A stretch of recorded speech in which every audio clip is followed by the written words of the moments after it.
আজকে বানাবো শিম বাটা বা অনেকে শিম ভর্তাও বলে। তো প্রথমে একটা বাটিতে নুন আর জল দিয়ে তার মধ্যে শিমগুলো দিয়ে মোটামুটি 70-80% কুক করে নেব।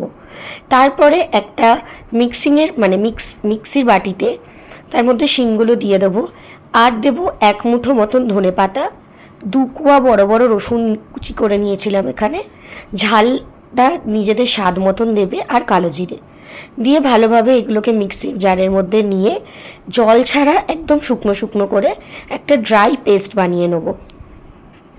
তো ওদিকে শিমটা আমার বাটা হয়ে গেছে। এদিকে কড়াইতে সামান্য একটু সর্ষের তেল গরম করে নিয়েছি, দিয়ে তার মধ্যে পেস্টটা ঢেলে দেবো।